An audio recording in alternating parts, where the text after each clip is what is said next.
I'm Zibby Owens, and you're listening to the award-winning podcast, Moms Don't Have Time to Read Books. Thanks so much for listening to my podcast. If you like what you hear, please follow me on Instagram at Zibby Owens and also at Moms Don't Have Time to Read Books. Thanks so much for listening. Enjoy it. I'm so excited to discuss my sponsor today, which is Page One Books, because my summer book bundle is ready on pageonebooks.com. And the bundle that I've put together includes 3 books that I picked, Montauk by Nicola Harrison, More Myself by Alicia Keys, and I Miss You When I Blink by Mary Laura Philpott, all of which have been on this podcast here. It includes a Moms Don't Have Time to Read Books beach tote, a cute little library card pencil / cosmetic case, and a water bottle for staying hydrated, plus a little thing of sun lotion. So go to pageonebooks.com, page one with the number 1, so pageonebooks.com, and check out my Page One Books summer bundle. Buy it as a gift, a housewarming, if you actually go somewhere, or just give it to yourself. Everybody needs a treat. We've had a long spring. pageonebooks.com. Hey everyone, I am so excited, but I'm trying something new this week. I'm doing a July book blast. So I am releasing a ton of episodes for 10 days in July for a couple of reasons. One, a lot of these are books that came out during the quarantine and talk about the quarantine and are very timely, and I don't want them sitting around for too long. These authors deserve to have their books out there. So I had a little bit of a backlog, and I want to get them out so you can enjoy them. And the second reason is because a lot of these are great books to read in the summer, and I didn't want to start releasing these episodes in September when there's less time to read. I mean, I don't know, maybe there'll be more time to read if school actually starts. Anyway, this is your July book blast, and today is the first day of the book blast, and I'm calling this Memoir Mondays. So today you're going to hear from some of my favorite recent memoirists about their books, and I really hope you enjoy every one of them. I had such a good time talking to Janine Reid. I felt like I could talk to her forever after reading her memoir, like I knew her or something. I'm sure everybody says that. But anyway, we had the best conversation. Janine is a mother and the author of the memoir called The Opposite of Certainty: Fear, Faith, and Life in Between. She hopes to help others find hidden strength and hope in an unpredictable world and to inspire us all to come through seemingly impossible times, transformed by sharing the story of her own reluctant journey through the completely unimaginable. I mean, how good does that sound? Janine's work has been published in the Washington Post, Chicago Tribune, and San Francisco Chronicle, and is widely syndicated. She currently lives in California. Welcome, Janine. Thanks so much for coming on Moms Don't Have Time to Read Books. Thank you, Zibby. It's wonderful to meet you and to see you face-to-face through the computer screen. You too. Yes, for listeners, we're doing this via Skype, but just for us, I guess. And this is our second try because we had some technical problems, but we're starting over so you all get great sound. Janine's memoir, I feel silly even sounding so upbeat because although there is so much uplifting about it, but it goes into the depths of so much emotion and pain and hope, and just there's so much in it. It's called The Opposite of Certainty: Fear, Faith, and Life in Between. So maybe, Janine, you could just tell listeners a little more about the memoir and how you remembered everything in order to write about this time of your life. Yeah. Well, I like to say that the book is about what's real and true when what's real and true can't be happening. And coincidentally, it was born into this unprecedented, uncertain time. So people might be able to relate to that premise. So it's about me trying to be the best mom in the world, right? As we do. I had a professional career previously, and I took all those skills, and I was determined that my kids would never be hurt, scared, or scarred. And this is a story about what happens when I come up against a foe that I actually can't control. And how do we manage that? And how do we dive deeply inside of ourselves when all these outside circumstances are so unmanageable? The book is about a period of my life, which was, of course, very difficult and also extremely transforming. And how I remembered it, first of all, there's some things that I'll never forget. And then I also have a core group of friends who I was emailing and texting. And thank goodness I had that electronic record because I am a writer. And I was a writer at the time, and I intended to keep detailed notes. And there are some notes, but I have this thing where I keep journals, and I don't know which journal is which. And boxes, those plastic boxes full of handwritten notes, but what was most helpful was the correspondence with my friends, because there was just this element of dropping down and saying, help, this is what's really going on with me at that moment. And that's where the book is born out of, at literally working from those documents to tell the story. So in the beginning of your book, you talk about your son Mason and how at first you thought he just had some mild headaches and a little tremor. And the first doctor you saw brushed it off as nothing more than migraines, essentially. Although you did defend her later in saying, another doctor defended her, I should say, really. But then you get this blow when you find out that he has a brain tumor, and he finds out, and you have to deal with telling him finding out in the backseat of the car, and you like having to wait for the biopsy. It's just like it's like every parent's worst nightmare is what you basically documented. And yet you did it and you wrote about it. And oh my gosh. What was that time? What was it like for you? I mean, I know from reading, but just to share with others, especially the beginning is. Yeah, well, I had this illusion that I was safe. Like I pulled together a life. I grew up in a family with alcoholism. And I bring that up because it shaped me. Like the cypress trees in Monterey are shaped by the wind. I was shaped in a certain way. And the way I was shaped was that I was going to control most everything possible, right? And things could be okay. And here I was in this, finding out that there was no way I could, if there was anything I could do to get in, when it's somebody has something in their brain, you can't dive in, right? It's the ultimate like powerlessness. But where I did have power was finding doctors and finding that voice inside of me. That first doctor told me basically what I wanted to hear, was that your kid's normal, you're overreacting. I will take being an overreacting mom any day, and yet my son's symptoms weren't going away. So we had to keep eking away, keep trying to find resources. And again, being in that time and this gathering storm of something bigger than me. I remember you mentioned telling Mason he has a tumor. I read a lot of books and parenting books, and I wanted to do everything right. And I certainly didn't want to be having a conversation with my husband and having my son over here. It was like, oh, that blow of, okay, this is not good, and feeling, I think as mothers, we take on so much guilt, and in the world too. If you have a misbehaving kid, I remember when my oldest son threw sand at somebody in the sandbox, and the mother looked at me as if I had thrown sand at her child. Right? We take on so much, and I really believe that I'd rather be wrong than powerless. I'd rather have it be my fault than to not be able to affect an outcome. And one of the reasons for telling this story, I realized is, it's like in our life, the safety rails got taken away. Yet I think the story is hopeful, and I'm getting a lot of feedback from people that they read the book and they actually feel comforted and they feel positive. So it's not just a sad read. It's a story. We survived this, therefore, if I can survive the worst and learn these lessons, maybe they can be helpful to other people.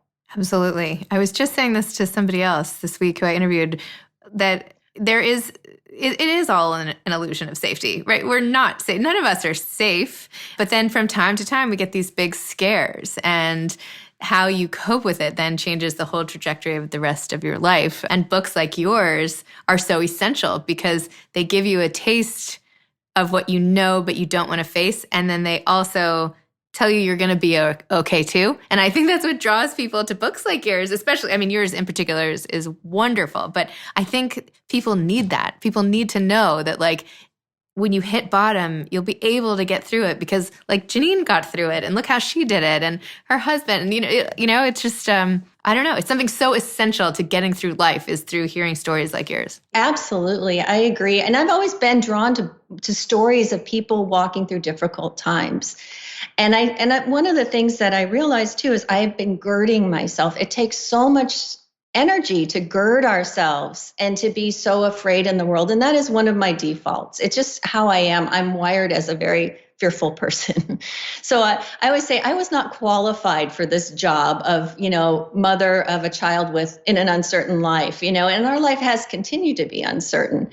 And it's not that I embrace that, like, oh, goody, it's like extreme sports. I don't believe in any sport that requires a helmet and a face guard for myself. I'm a very like, let's be safe, let's be safe. And yet, you know what? I was okay. And I found the resources. It's like the Wizard of Oz. Dorothy had the ruby slippers all along. And I found the resources inside of myself that I didn't know I had. And I'm just an ordinary person too. I think that's another really important part of the story, is that I'm not some like superhuman, extreme meditator. I mean, I admire people like that. I really do. And I read their books, but I'm just an ordinary scared mom. And yet I was able to access these resources and walk through what I really didn't think I could walk through. Would you mind if I just read the introduction that you wrote, which you called an invitation? Is that okay? I would love that. Okay. So this is after the amazing foreword, by the way, by Anne Lamott, who was also on this podcast a long time ago. You write, an invitation. From one breath to the next, we exist in a place where there are no guarantees. We buttress against uncertainty and resist its gravitational pull. People like me try to control everything we possibly can to be safe. Sometimes we're able to pretend that the ground underfoot is bedrock and the sky above predictable. This book is for anyone who is tired of clenching against circumstance or the news. It's not a how-to book or a how-not-to book. Oddly, in this story of my anything but predictable life, there is solace, because there is good, and I often call it God, that illogically shows up in surprising forms, and in the most exhausting and terrifying moments, beauty can be revealed in the imperfect terrain. My hope is to offer a companion in uncertain places, a place to identify in the heart of what's real and what matters. That is so beautiful. I mean, I don't know how anyone could have listened. Is there anyone out there listening who does not want to go buy this book after reading that introduction? I don't know. I don't know who you are. No, I'm kidding. And it just sets the whole tone for the rest of the story. There was also one passage I wanted to read about you and your husband, which I also thought was a really interesting sort of, storyline, sort of narrative as the two of you faced this together and how it affected your marriage, which of course is going to affect everyone in the family. But you wrote, Alan and I have come a long way, and we will still fall short regularly, even on the days we look our shiniest on Facebook. It might help that we keep praying together, asking for strength that isn't limited by our exhaustion and pettiness. We share a life full of things and people to disagree about. We blame each other for how hard things get, how tired we are. We argue, we stew, and we come back together. It hasn't been easy, but so far, underneath any hurt feelings, we've unearthed the bond that brought us together, that keeps us together. We choose each other one more time, every time. I hope it's enough. Oh, I'm literally like about to cry reading. It's so good. Janine, it's so good. Oh, anyway. Thank you, Zibby. Thank you. This is such a solitary thing, writing a book. You understand this. It's like you're alone, and does this make sense? Will this make sense to anyone else? So it's so rewarding to have this phase of the journey, to see that it is universal, that people relate, that I'm not the only one, which is my whole life. That's all I wanted to hear is me too. I get it. And it's in that I find that connection, and I call it God, I call that a higher power, that connection of, I get you. Yeah. Wow. So how did you, I know you mentioned you kept notes and you knew you would go back on your emails, but were you sure this would be a book? Like, in the depths of all of it, were you like, this will definitely be a book and I'm going to tell my story? And then when were you ready to tackle this as a book project? Well, I started writing about it, and I thought they were going to be essays. And then Anne Lamott is also my best friend. And at one point, there's a little twist in the story. And Annie says to me, well, this is going to be this, here's your book. And I go, book? I'm writing a book? And I took her word for it, And so I just started writing. And I think it was also a way the story had to come through me, as a writer. Joan Didion I used to have it as a screensaver, and I'm not good at quoting things exactly, but the gist is that, she writes to understand what just happened. What's real and what's true, what just happened to me and my family. And that's what I wrote. And of course there are 5,000 drafts of this book, so the first draft was very much annoying people and the stupid things they said. And then it just started, the story got deeper and I got softer. I had to work through some of that resentment. That doctor you mentioned, I still think, the missed diagnosis, not misdiagnosis, but missed. I still consider, do I want to drop off a copy of the book at her office? I haven't decided yet, but I kind of hope she finds it. But to what end? I don't know. My mom at one point said, do you have the energy for this? When it came to that sort of thing, and I do need to conserve my energy on that. So the writing, it kind of took on a life of its own. I had to do it. There were times I thought, why am I not writing like a romance novel or a mystery, which are also hard to write, but perhaps there were days this was brutal emotionally. Because one of the skills that served me well growing up in alcoholism is I can pack away terror like nuclear waste, right? So it was all there. And the writing was a chance to process that, to feel what it wasn't safe to feel at the time or expedient. Because I had to, as any mom knows, you tuck away what you have to because you have to function. You do what you have to do for your kids. And it's not a question of, well, I don't know how you do this. You just do what you have to do. So the writing was a chance to do that and process it like that as well. And then the other surprising thing in the writing and combing through, it was like a fine-tooth comb through many drafts of this experience, was spotting these, I call it the improbable good. I would think I was so focused on the miracle would be that Mason's tumor would disappear. And I even had a moment, I remember we take Mason for frequent scans of his brain to monitor his tumor because it's not something that can be removed. And I remember looking at my older son, who's 3 years older than Mason, and the thought comes to my mind, well, maybe I could take him for the scan and we'll get a clean scan. Like we'll cheat on the test, we'll ace the SAT. Who cares who took it?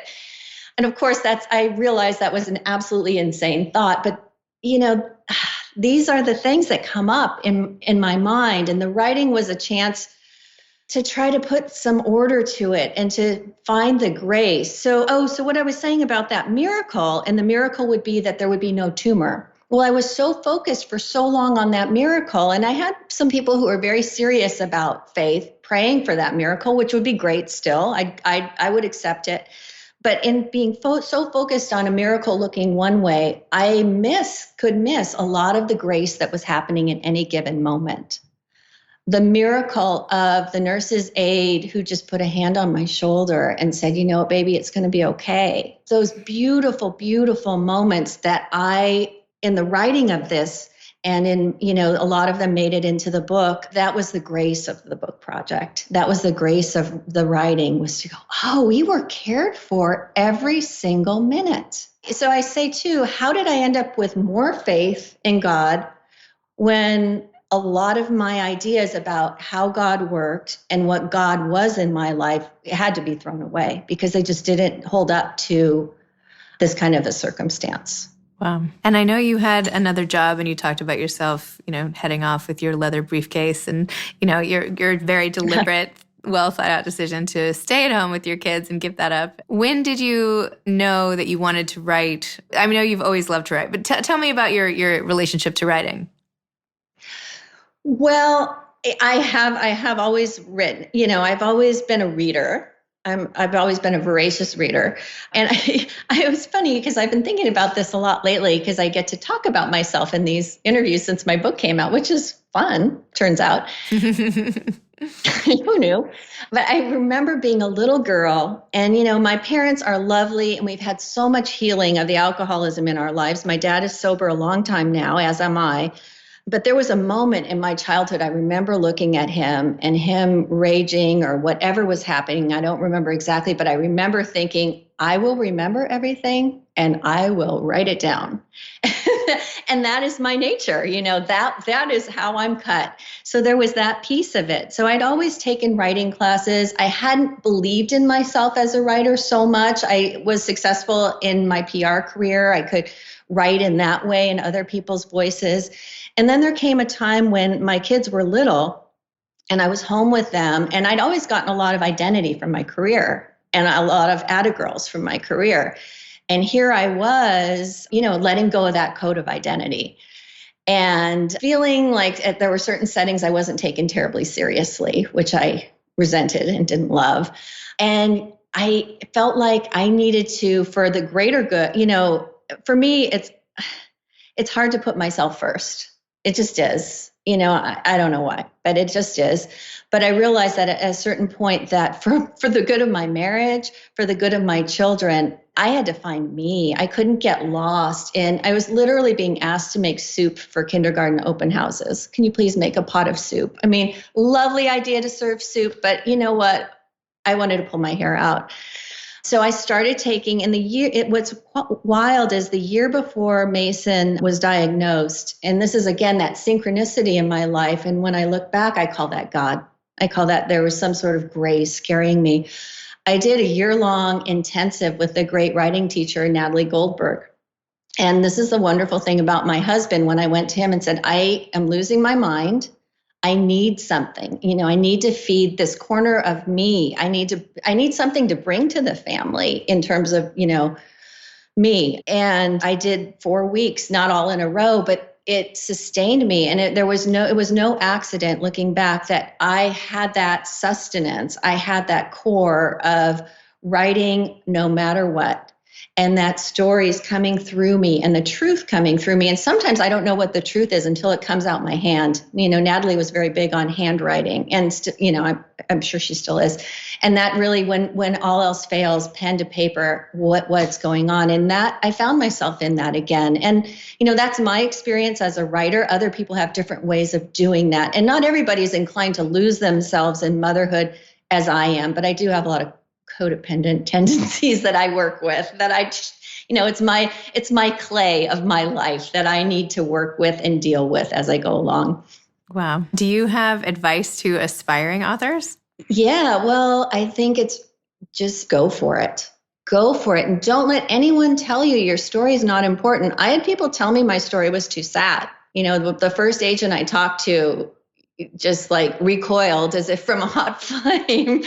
And he didn't get it, but it didn't stop me. And luckily I had a lot of support in my life where people were like, what the heck was that? No, you keep going. And that's the other thing. It's important to create the community you need, to find friends who will support you, who will read your work and say, you know what, I just love that line. I love that. What you said there, it just got me in the heart. We need that. We need that support as writers, and don't give up. And I have to say too, my abilities as a writer, I had continued to improve, they continue to improve. So just keep at it. I guess that's really it. Don't give up. No matter what, don't give up. It's the answer to all of life. No matter what, don't give up. You're loved. And if you have that in you that says do it, I listen to that. Well, I'm really glad you listened to it, because your book was so good. And it's always just such a gift when people share all of what you shared. And it was just really great. So I'm sorry to be so effusive. I'm not always like this, but I just really connected with it and thought it was so great. Probably my own need for control and try to make things perfect. And I could just so easily put myself in your shoes. And anyway, so it was great. And has your family weathered this current homestay quarantine situation okay? Is everybody okay? Are you hanging in there?